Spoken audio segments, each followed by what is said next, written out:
untuk individunya kita semua punya kekurangan dan kelebihan. Jadi jangan menuntut diri terlalu banyak untuk menerima merasa semuanya kita harus bisa, semuanya kita harus perfect. Enggak juga kayak gitu. Kita juga punya kelemahan dan kita perlu loh tahu kelemahan kita biar kita bisa mentolerir, menerima kelemahan yang kita punya kayak gitu.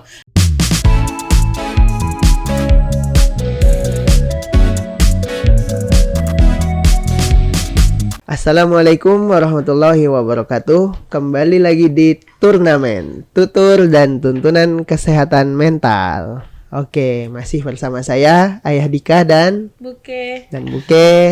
Hari ini kita akan membahas tema yang menarik sekali, yang masih rame lagi hangat di berita-berita ya.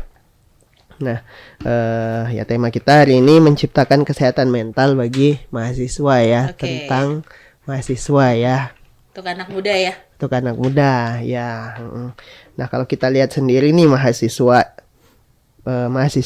itu pengertiannya ya adalah seorang yang sedang menjalani pendidikan di perguruan tinggi atau lembaga pendidikan tinggi setelah menyelesaikan pendidikan sekunder atau setingkatnya dan terdaftar dalam program studi atau jurusan tertentu dan sedang mengejar sarjana. Nah, yang jadi poin kita adalah kita tahu ya usia perkembangan mahasiswa ini kan usia kisaran 18 sampai 25 ya. Mungkin ada yang lebih cepat sedikit ya, ada yang akselerasi biasanya SMA-nya ya. Tapi itu masih dalam satu rentang ya. Kecuali 21 ke atas itu udah mulai masuk ke dewasa awal ya. Jadi remaja akhir, dewasa awal. Terus nah ini kan usia-usia yang bisa dikatakan sudah mulai matang, sudah berkembang dan mandiri. Nah, tapi akhir-akhir ini kita juga sering dengar beberapa berita ya terkait tentang kasus bunuh diri dari mahasiswa. Nah, mungkin boleh jelasin dulu nggak, Bu, ini terkait dengan tugas perkembangan sebagai mahasiswa itu yang normalnya itu yang gimana sih, yang sehari-hari yang seharusnya mereka kerjakan, mungkin supaya dapat gambaran bayangan juga ya mereka ketika berkuliah itu aku ini sebenarnya wajar nggak sih kayak gini misalnya. Nah, mungkin pengalaman Buke juga kayak gitu ketika kuliah kayak gitu gimana? Tugas perkembangan mahasiswa ya. Nah, mahasiswa sama siswa kan bedanya lebih mahal, ada mahanya. ada maha. Nah, kalau siswa kan itu sudah terjadwal banget ya. Jadwal pelajarannya misalnya Senin sampai Jumat, misalnya atau Senin sampai Sabtu. Nah, setiap hari Senin ada pelajaran matematika, bahasa Indonesia sama sejarah misalnya. Hari Selasa ada jadwal apa lagi gitu. Kalau dan tema pembahasannya, tugasnya udah terkoordinir dengan bagus lah dan detail oleh guru gitu ya. Tapi kalau mahasiswa banyak ya mahasiswa itu sebenarnya dituntut untuk belajar mandiri kayak gitu. Karena kalau mahasiswa kan anggaplah satu jurusan, misalnya kayak di psikologi gitu kan, itu lebih spesifik. Kalau misalnya jurusan kita sebagai psikologi lebih spesifik, terus kuliahnya juga belajarnya juga nggak tiap hari, jadi banyak waktu lowongnya sebenarnya kayak gitu. Tapi anehnya merasa lebih banyak yang stres ya. Iya itu. Iya, anak sekolah tiap hari masuk. Iya. Lebih capek kan seharusnya ya kayak gitu ya. Itu tadi karena kan tugas belajarnya diharapkan untuk bisa mengeksplor sendiri, abstraksi kayak gitu, mencari memang ada dosen, ada kelasnya, tapi kan tidak sedetail ketika di sekolah kayak gitu. Dan kalau mau ujian juga harus belajar sendiri, memang ada bukunya, acuannya dikasih kayak gitu, tapi ketika di kelas tidak semua isi buku dibahas kayak gitu, tapi jeder pas ujian tiba-tiba keluar aja Iya. Ya, itu yang harus mandiri kan kayak gitu. Jadi tugas perkembangnya pertama itu abstrak, berpikirnya udah abstrak, Berpikiran, harus mandiri, harus mandiri. Maksudnya abstrak itu tidak yang konkret banget. Kalau di sekolah kan harus konkret tuh hari hari Senin misalnya bahasa Indonesia ada PR-nya ini. Sebenarnya kan tujuannya di sekolah, anggaplah di SMA terakhir kali ya, yang sekolah formal terstruktur kayak gitu. Kan universitas juga formal tapi tidak digiring kalau kayak di SMA kan, misalnya hari Senin ada PR matematika, bahasa Indonesia, misalnya kalau yang anak IPA ada fisikanya, yang apa namanya, yang IPS misalnya ada sosialnya, sekarang itu ada pelajaran sosiologi misalnya gitu ya. Terus ada PR-nya. Nah, dan ada batas waktu, ya udah misalnya hari Minggu ini hari Selasa dikasih PR sosiologi misalnya, dikumpulinnya Selasa depan. Oke. Kalau apa namanya? Kalau mahasiswa ada batas waktunya, tapi karena nggak rutin kuliahnya kadang terlupakan, ngerasa nanti aja kayak gitu. Jadi intinya bisa ngatur waktu sendiri sih, itu bedanya. Itu yang bikin kaget mahasiswa dan mahasiswa kayak gitu. Biasanya kalau yang aku tanganin di sini ya mereka ketika di kuliah ya itu baru satu masalah jadwal, terus belum lagi masalah masalah-masalah yang terjadi sesama teman kayak gitu. Iya, kayak gitu. iya. Jadi intinya bedanya siswa sama mahasiswa itu tadi abstraksi berpikirnya sih, iya dan sih. kemampuan sosialnya juga dituntut lebih baik kan kayak gitu. Jadi sebetulnya kompleks juga ya, Iya. nggak hanya tuntutan akademis ya, Betul. tuntutan sosialnya juga sudah Sosialnya mulai juga, iya. berubah ya. Ya kayak tugas aja. Sosialnya kan kalau misalnya ngumpulin tugas, kalau yang siswa itu ketika jam pelajaran guru, ya biasanya. Kalau mahasiswa banyaknya kan harus nyariin dosennya. Nah itu juga keterampilannya, ketika telat, ketika kurang tugasnya, keterampilan nge-WA-nya lah. Nah itu yang kadang di sana sih tuntutannya secara sosialnya, kemampuan berbahasanya udah bagus tuh ya gitu. Iya. Oke. Iya. Nah, terus kalau tadi lebih ke perkembangannya ya, tugas perkembangannya seperti itu. Kalau yang dikatakan sehat mental itu pada usia mahasiswa itu seperti apa sih, Buke?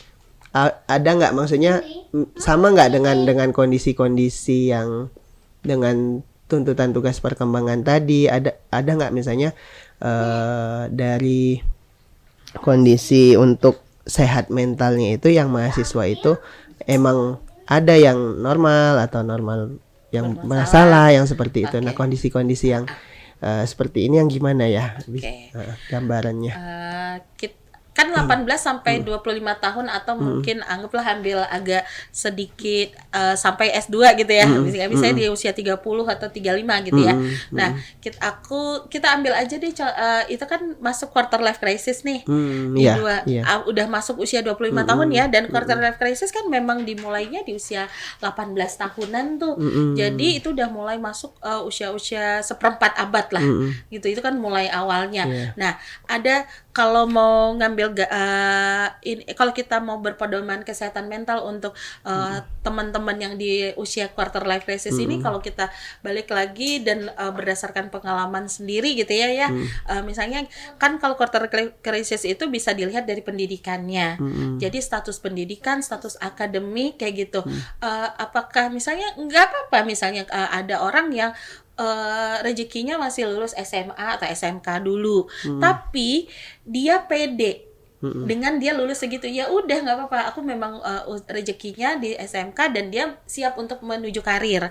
Itu yang normalnya seharusnya seperti itu gitu. Dan terus udah pendidikannya bagus, terus nanti dilihat dengan hubungan dia dengan orang tua. Nah, itu juga hubungan dengan keluarga, dengan orang tua. Kadang udah remaja atau yang ngerasa udah dewasa ini ngerasa orang tua atau mungkin kakaknya atau mungkin adiknya dianggap nggak boleh ikut campur atau semacam nasehat dianggapnya sebagai tekanan. Ya dibawa ke pengalaman pribadi juga, dulu rasanya juga merasakan seperti itu gitu, padahal orang tua memberikan motivasi tapi diterimanya salah. Nah, yang sehat itu bisa mengerti bahwa keluarga itu sedang memotivasi kayak gitu. Nggak apa-apa sih di satu fase ngerasa kok berasa ditekan banget ya kayak gitu.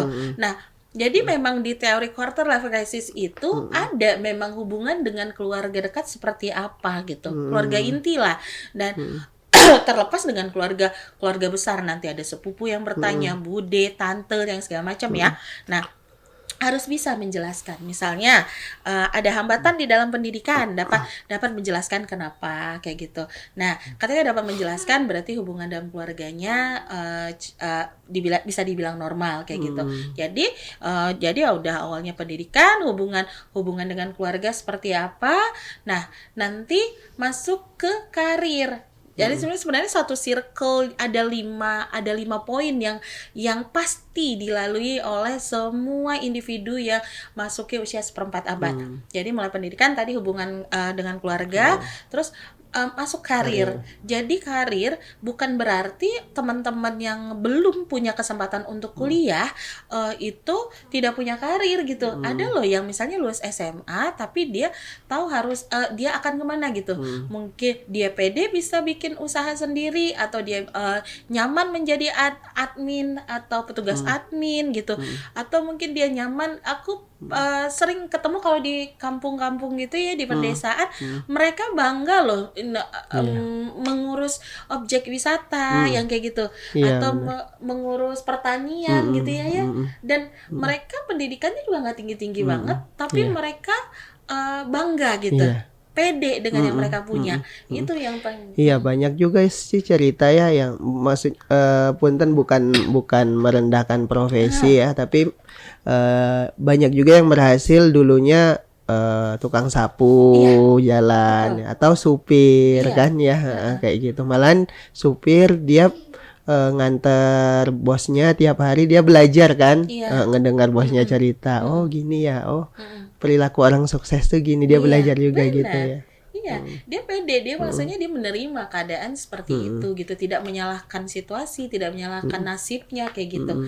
Dan ini sekalian juga maksudnya banyak yang seperempat abad ini merasa oh ya saya pendidikannya cuma SMA gitu.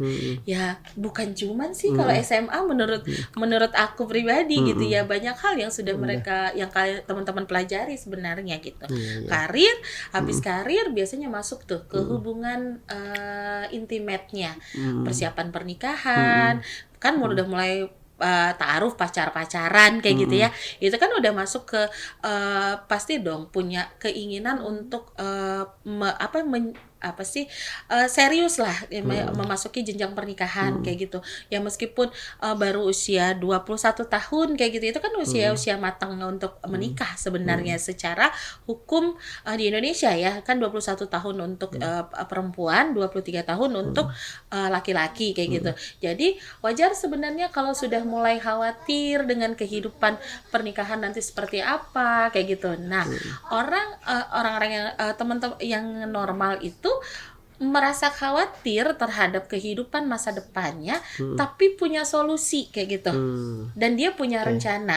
Nah, nggak takut terus menerus. Dan nah ini yang terakhir, dan kan tadi pendidikan, hubungan akrab dengan keluarga, terus karir, hubungan intimasinya tadi, terus yang paling penting nih, yang sering terkikis itu adalah ilmu agama, spiritual itu kadang anak-anak kita yang remaja ini sibuk mengejar dunia, terus lupa ada spiritual di situ.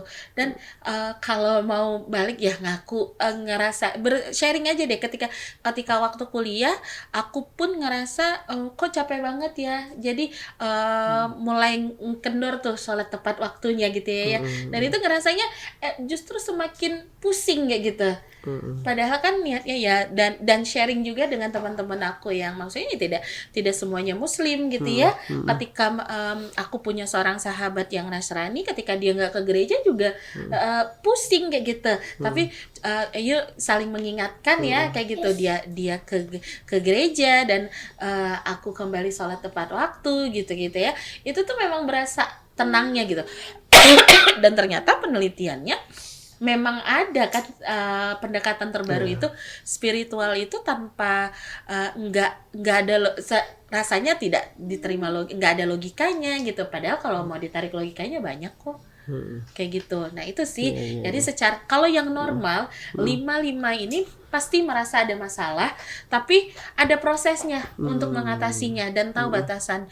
Oh oke, nggak apa-apa, ada masalah ini ya ada down-nya dulu, tapi bangkit lagi gitu. Terus kalau yang normal bermasalah ya anggap gitu, agak lama dulu mencerna masalah apa sih yang terjadi gitu. Dan dua, kalau yang normal bermasalah ini, kalau dia berhasil mengatasi sendiri, berarti dia akan kembali normal. Kalau ya dia biarkan terus-menerus dan merasa semakin berat masalahnya, ini yang menjadi teman-teman yang bermasalah secara kesehatan mentalnya. Mungkin inilah yang menggiring tadi kayak kasus-kasus tadi ya, mulai masuk ke depresi, stres berat dan kayak gitu. Itu sih batasan normal. Apa tadi normal bermasalah dan bermasalah tadi gitu ya. untuk teman-teman yang di usia itu. Oke. Jadi kalau yang kayak tadi itu ada problem terus salah mempersepsikan ya, itu juga masuk sudah ada gejala-gejalanya ya berarti ya. Salah mempersepsikan kayak tadi orang tuanya memotivasi sebetulnya taunya dianya menganggap itu sebagai suatu tuntutan yang tekanan yang berlebihan. Iya. Oke. Nah, kalau depresi sendiri gimana nih? Mungkin gambarannya nih. Depresi pada teman-teman remaja ini ya kayak gitu. Emang kenapa remaja ini paling banyak ya di kalau literatur itu kan menyatakan hampir 78% yang mengalami masalah keseimbangan kesehatan jiwa itu adalah remaja atau usia produktif. Usia produktif itu kan 18 sampai 41 tahun lah kalau di literatur, kalau aku nggak salah ya apa sampai 51 gitu. Dan itu memang kalau balik lagi ke masa-masa kita praktek lapangan lah ya, dilihat dan ditambah di sini juga ketika masuk di rumah sakit jiwa gitu, memang hampir sebagian besarnya justru usia produktif kan. Nah, kenapa usia produktif? Usia produktif itu kita semua punya harapan, kita semua punya cita-cita kayak gitu. Dan tadi memang mainnya di ranah persepsi ketika harapan pribadi, harapan dari luar, dari lingkungan, ya namanya orang tua punya keinginan dong anaknya bisa mandiri kayak gitu. Dan persepsi tadi ketika menerima salah tafsir nih semangat tadi, mau itu dari orang tua, mau dari lingkungan, atau mungkin dosen banyak loh sebenarnya yang baik memotivasi gitu, tapi beda budaya. Nah itu juga jadi masalah lagi ya, banyak complicated banget kalau misalnya berhubungan dengan remaja nih. Belum lagi secara hormonal ada perubahan. Dulu masih ada sisa-sisa dari remaja menuju dewasanya, dari anak-anaknya juga masih ada kayak gitu. Dan mereka dan teman-teman yang dewasa awal lah atau remaja akhir kan, 18 tahun remaja akhir, 21 tahun udah masuk ke dewasa awal, itu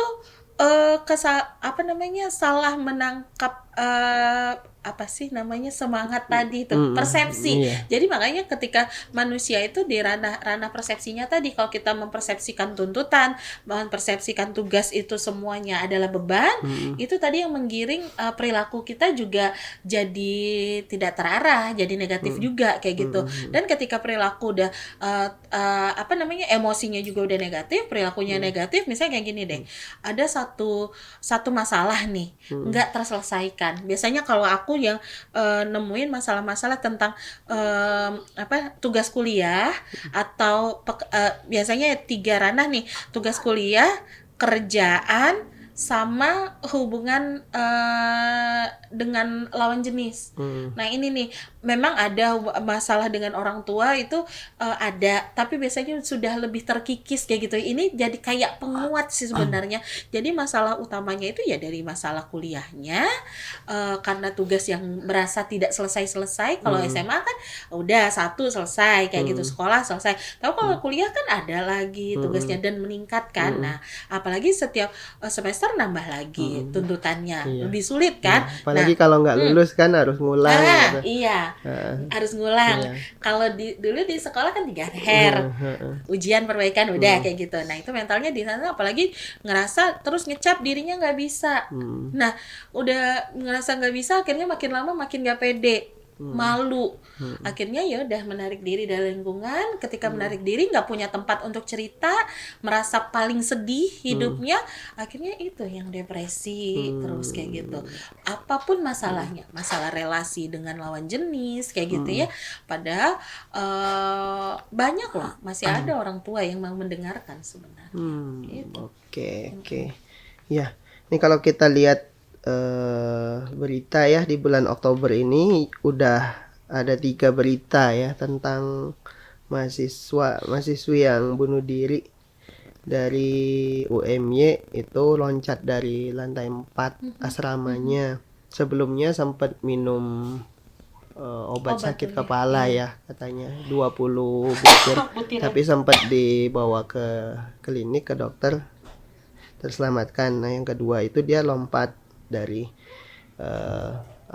dari lantai 4 asramanya pas pagi-pagi semua orang lagi tidur katanya. Terus ada mahasiswi UNES juga itu dari lantai 4 parkiran Paragon. Terus ada satu lagi dari mahasiswi UDINUS meninggal di kamar kosnya. Nah ini meninggalkan surat ya. Ada juga yang kalau nggak salah yang mahasiswi UNES itu juga meninggalkan surat untuk ibunya gitu. Sama yang UM-nya juga. Nah ini tadi ada teman-teman tim kita ya, ada yang nanya gitu, nitip, kenapa sih orang-orang yang bunuh diri itu suka meninggalkan surat gitu katanya. Ya pertanyaan penasaran ya. Iya. Ya memang sih kita nggak tahu motif utamanya apa ketika meninggalkan surat kayak gitu. Tapi kalau ya memang ini kita bukan membangkitkan luka lama, mengangkat kasus-kasus ini ya, tapi untuk belajar ya, untuk mempelajari bahwa siapa aja bisa mengalami masalah keseimbangan mental, bukan sakit mental. Depresi itu bukan satu penyakit mental, tetapi keadaan kondisi mental gitu. Karena di dalam ilmu kesehatan mental kan tidak ada penyakit ya sebenarnya, tapi keseimbangan kayak gitu. Nah, kalau aku pernah punya klien yang memang sempat awalnya self harm, punya keinginan bunuh diri, berulang kali udah sempat bikin surat lah kayak gitu ya, minta maaf ke orang tuanya kayak gitu. Kalau untuk 3 kasus ini kan kita nggak tahu apa motifnya di belakang gitu ya. Tapi kalau dengan kasus nyata yang ada, kenapa sih sampai kamu kepikiran nulis dulu suratnya kayak gitu ya. Terus dia bilang ya aku ngerasa gagal aja untuk menjadi anak yang baik kayak gitu. Terus aku tidak bisa bercerita dengan terbuka apa yang terjadi sebenarnya dengan diriku kayak gitu. Memang masalahnya cukup complicated, memang yang apa ya, hubungan dengan pacarnya yang kayak gitu, dan merasa tidak punya masa depan kayak gitu ya, dengan kesalahan yang sudah yang dilakukan kayak gitu, akhirnya merasa tidak pantas untuk hidup dan bikin malu banget orang tuanya kayak gitu. Padahal apapun, terus akhirnya alhamdulillah dia dengan gamblang menceritakan apa kesalahannya kayak gitu, dan aku cuman bisa menguatkan teman-teman seperti yang udah melakukan apapun kesalahan kalian kayak gitu. Memang tidak gampang mengakui kesalahan yang dilakukan kayak gitu, makanya teman-teman yang datang ke sini dan sempat bercerita mau menceritakan kasusnya lebih mendalam, sebenarnya apapun kesalahan yang udah kita lakukan dulu itu pasti masih ada jalan terangnya, masih ada peluang untuk menjadi sosok yang lebih baik kayak gitu. Tinggal aku selalu menyampaikan, kalau memang pernah melakukan kesalahan, tinggal tidak lakukan kesalahan itu kembali. Buat dirimu menjadi semakin bisa yakin lagi kalau kamu worth it untuk menjalankan hidup ini lagi ke depan kayak gitu. Itu sih ya kayak gitu. Apalagi ya sudah dengan maraknya apa namanya, pacaran di luar batas, itu yang paling banyak untuk saat ini. Apalagi yang ini kan tadi tim kita tuh kepoin surat-suratnya yang ditinggalkan gitu. Aku lupa tadi yang bagian mana, sampai ngelihat TikToknya kan ada apa sih namanya, kayak story-nya gitulah yang dia tulis untuk pacarnya. Dia bilang, kamu hanya suka hanya memanfaatkan fisikku, yang kayak gitu-gitu ya. Nah, dan hampir banyak apa namanya ya, itu yang jadi sebagian besar penyebab banyaknya kenapa kalau anak perempuan teman-teman perempuan itu akhirnya merasa nggak pantas aja gitu untuk hidup lebih baik nanti, padahal enggak. Ketika melakukan kesalahan masih banyak masih banyak orang yang bisa menerima dan apa adanya. Benar. Kuncinya itu sih, menjadi diri yang lebih baik aja kayak gitu.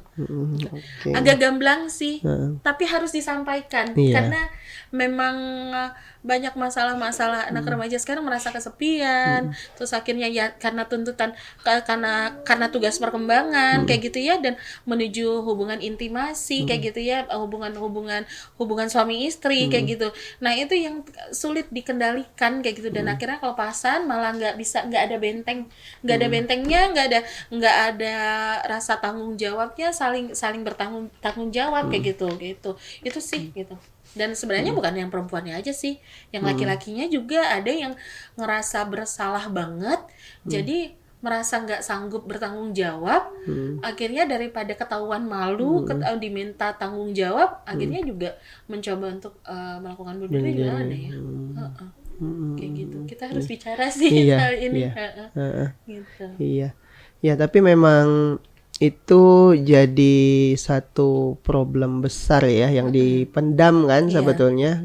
Memang perlu wadah, perlu tempat yang dipercaya untuk cerita kayak gitu ya. Karena kalau nggak dikeluarin masalahnya, dia pendam sendiri, itu semakin semakin berat bebannya ya. Betul. Oh iya, satu lagi itu kan terkait masalah apa ya, mungkin entah budaya atau apa itu, yang masalah seks bebas tadi kan. Ada satu lagi yang juga menyebabkan tekanan psikis itu adalah ekspektasi terhadap diri sendiri.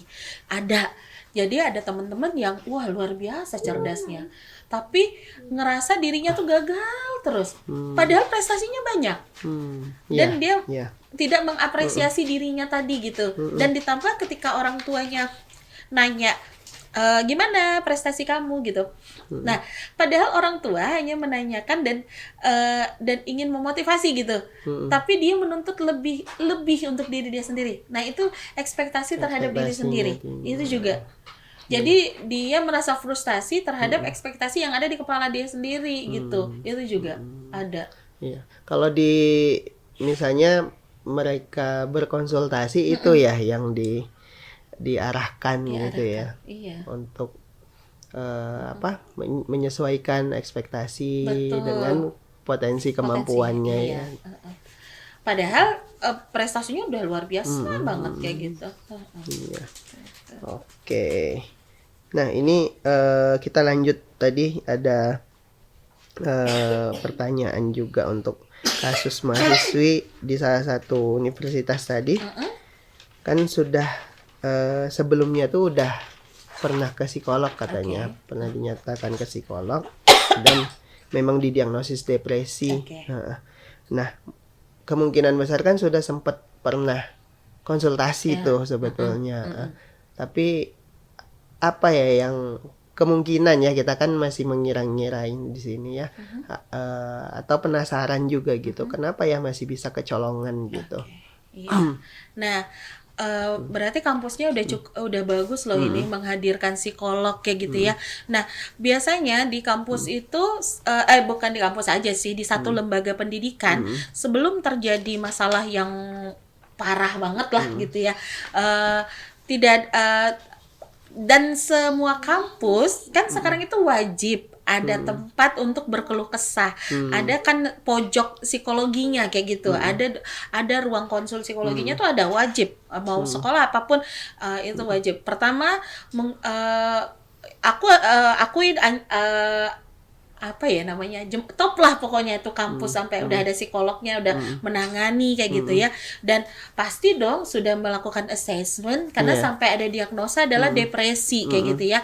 Nah, mudah-mudahan nanti di kampus-kampus atau di sekolah-sekolah, karena sekolah juga ada ya yang anak SMP kita pernah kan nanganin loncat dari lantai 2 kayak gitu ya. Oh, jangankan SMP, yang kemarin kita bahas aja yang TK aja udah sampai gitu ya, punya kepikiran untuk bunuh diri kayak gitu. Udah nggak mau hidup lagi, nggak mau ke sekolah nggak mau lagi. ke sekolah lagi kayak gitu. Iya, ada anak anggota ikutan. Iya, jadi nggak boleh ngomong anak-anak ya. Nggak boleh ngomong anak-anak ya. Iya, oke, intermezzo. Nah, di apa namanya? Apa sih yang kenapa sih gitu ya? Kecolongan ya. Nah, jadi memang ada profesional psikolog, ada mungkin psikiater kayak gitu ya. Dan aku yakin banget teman kita, rekan sejawat kita sudah melakukan hal yang sudah semestinya sampai diagnosa, berarti udah ada assessmentnya dong kayak gitu, udah ada langkah-langkah yang ditempuh gitu. Nah, makanya yang paling penting lagi selain ketika mendapatkan diagnosa ini, penting sekali ada support system. Ini yang jangan lupa deh kita membentuk itu gitu. Biasanya kalau di Mamhi nih ya, kalau kita sudah kita udah nemu nih, mungkin belum sampai depresi, masih yang gangguan kepribadian cemas menghindar, apapun dihindari atau stres akut kayak gitu ya.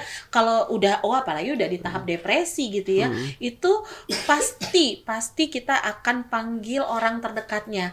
Makanya kan ada wali atau referensi orang terdekat yang bisa kita hubungi, dan kita dengan tegas bilang ke dia, kamu butuh orang lain untuk mendampingi kamu, siapa yang bisa kamu percayai. Kita hargai. Ada juga kadang mahasiswa itu nggak mau orang tuanya tahu dia punya masalah. Kamu boleh kalau memang tidak mau orang tua kamu, tapi Mamhi, aku sebagai psikolog pendampingmu, dan Mamhi tidak mau mengambil resiko kalau nggak ada orang lain yang tahu masalah kamu.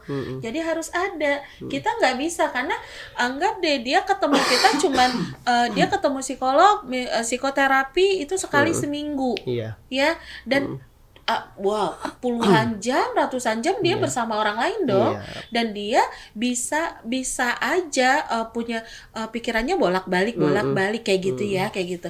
Dan ternyata ada yang klien yang cukup bandel lah, ngerasa dirinya bisa sendiri, nggak perlu support system segala macam. Aku cuman kasih waktu 2 kali sesi terapi, terus dilihat masih self harm aja, nggak bisa.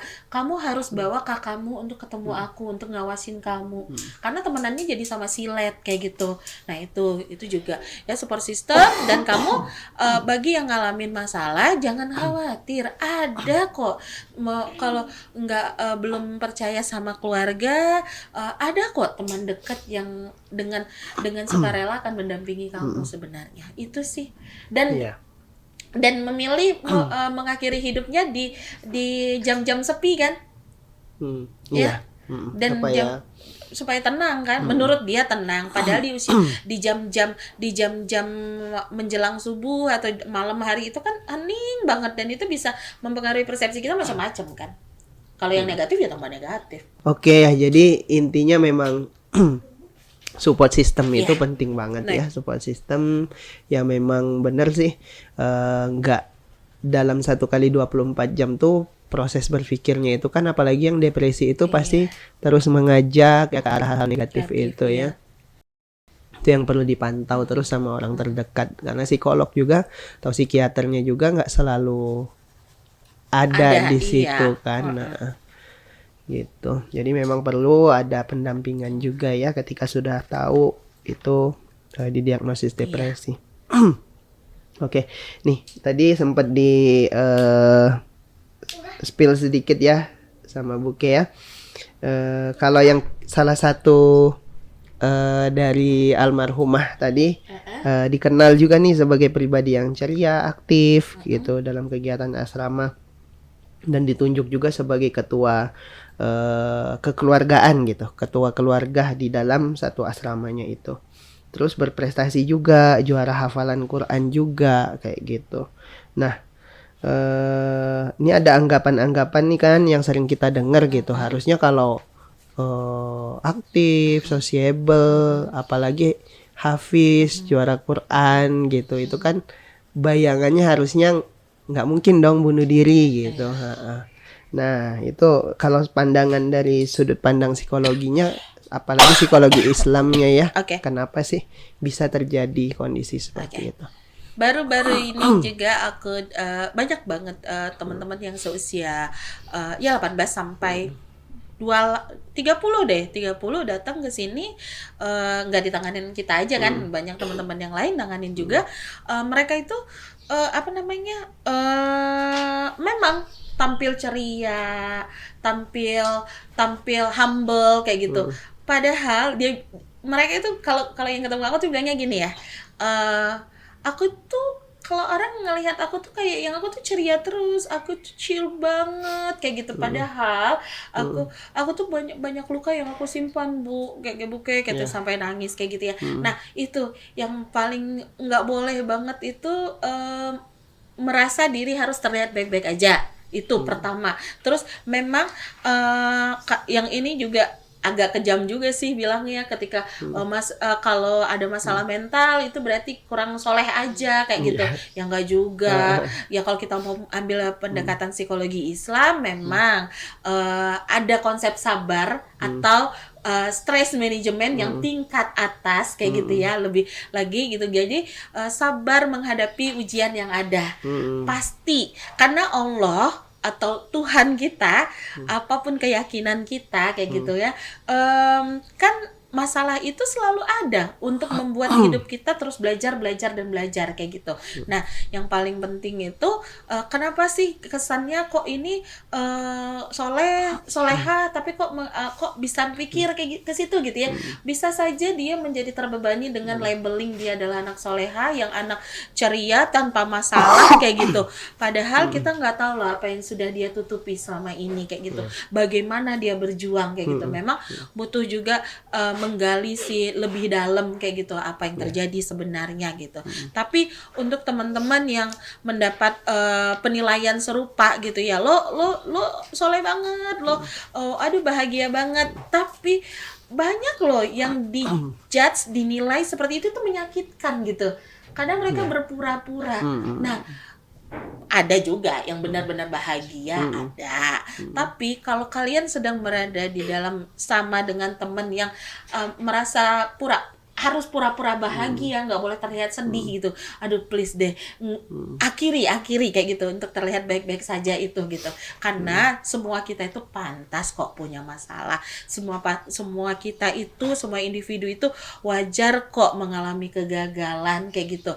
Nggak harus selalu bahagia kayak gitu. Dan ya apalagi kita adalah umat yang punya Tuhan ya. Ada bagi kami yang umat muslim ya ada Allah loh yang sudah menjanjikan ya, memang ada masalah itu ada gitu. Dan malah semakin soleh seseorang semakin berat kan. cobaannya, tantangannya, karena itunya apa namanya ganjarannya luar biasa kan, besar gitu. Maaf nih lagi batuk. Jadi memang apa yang ditampilkan itu belum tentu jati diri seutuhnya ya. Bisa jadi itu personanya, topeng ya, Betul. dan perifer, dan makanya judgement itu kita juga harus nggak hati-hati, nggak boleh ya kayak gitu memberikan judgement ke orang. Oke, terakhir nih Buke, mungkin gimana pencegahan supaya kasus bunuh diri di kalangan mahasiswa ini bisa diminimalisir atau dihilangkan lah gitu. Minimalisir lah ya. Iya, Mudah-mudahan bisa sampai nol banget ya gitu ya. Pertama, aku yang namanya mahasiswa pasti ada di dalam satu institusi. Mudah-mudahan institusi tidak ya universitas, mau itu akademi, mau itu politeknik atau apapun lah itu namanya.